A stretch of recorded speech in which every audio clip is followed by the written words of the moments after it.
Hi hello सर्वांना नमस्कार. रेशमी नाते या मराठी चॅनलमध्ये तुमचे सर्वांचे स्वागत आहे. दीपाली आणि निलेश नवीन स्टोरी आहे. आज आपण नवीन स्टोरीची सुरुवात करत आहोत. तुम्ही या कथेला भरभरून प्रेम द्याल अशी आशा करते.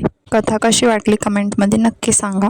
वक्रतुंड महाकाय सूर्यकोटी समप्रभ निर्विघ्नं मे देव सर्व कार्य सर्वदा. दीपाली अगं चल ना, आपल्याला उशीर होत आहे. आबांना कळालं ना इथे पुण्यात आपण हे सगळं करतोय. खरंच खूप वाट लागेल ग आपली.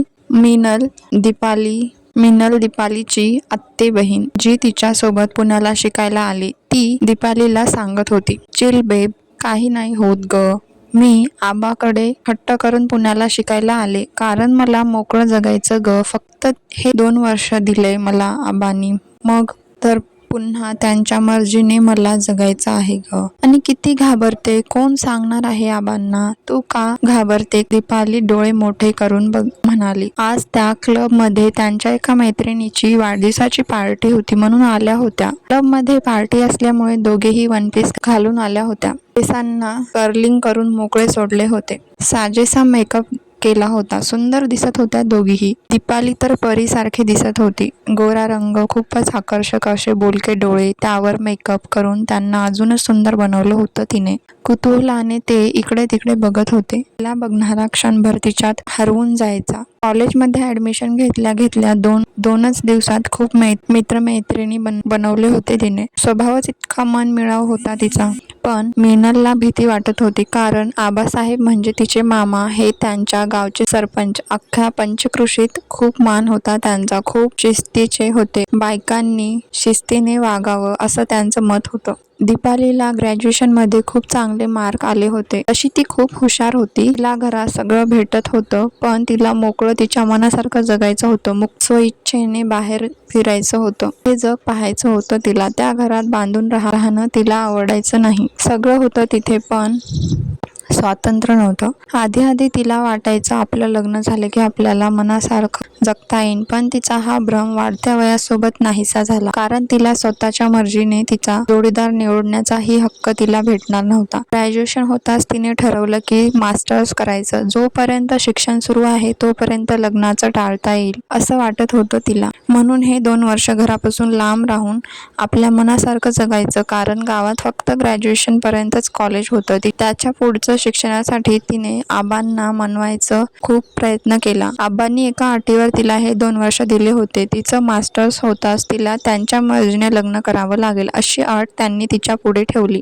दीपालीकडे दुसरा काही पर्यायही नव्हता. तसंही तिचं लग्न त्यांच्या मर्जीनेच होणार होतं. सरपंचाची मुलगी असल्याने कोणी मुलांनी कधीच तिच्यासोबत मैत्री करायचा प्रयत्नही केला नव्हता. खूप कथा कादंबऱ्या वाचायची ती. त्या कथेप्रमाणे आपलीही प्रेम कहाणी असावी. आपल्या आयुष्यातही कोणी हिरोने यावं आणि आपल्यासाठी या जगाशी लढावं. पण इथे तर कधी कोणी मुलाने तिच्याशी मैत्री करायचंही धाडस केलं नव्हतं. आबांची अट मानून हे 2 वर्ष तरी आपण आपल्या मनाने जगू शकू असं वाटलं तिला आणि ती अट तिने मान्य केली.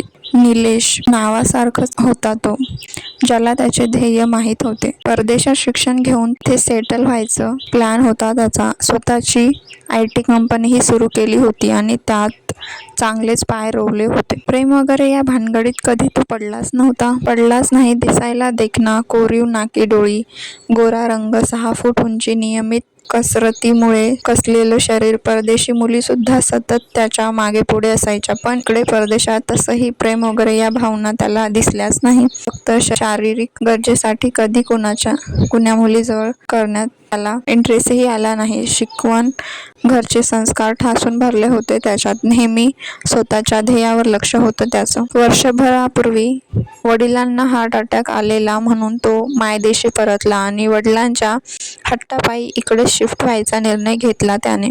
आधीपासूनच त्याचा आपल्या वडिलांवर खूप जीव होता. किती कष्टाने त्यांनी आपले प्रत्येक स्वप्न पूर्ण केले याची जाण होती त्याला. सगळ्यांच्या विरोधात जाऊन त्यांनी त्याला परदेशात शिक्षणासाठी पाठवलं होतं. वडिलोपार्जित शेती होती त्यांची, पण घरात एकदम शिस्तीचे वातावरण होते. आजोबांचा धाक होता सगळ्या मुलांवर. त्यांचे वडील सगळ्यात मोठे, अजून 3 काका अशी 4 भावंडं होती. त्याने जेव्हा शिक्षणासाठी बाहेर जाण्याची इच्छा बोलून दाखवली तेव्हा आजोबांनी स्पष्ट नकार दिला, पण त्याच्या वडिलांचा सपोर्ट मुळे तो ते करू शकला. मोठे कुटुंब, सगळे सोबत राहायचे, पण मनाने नाही.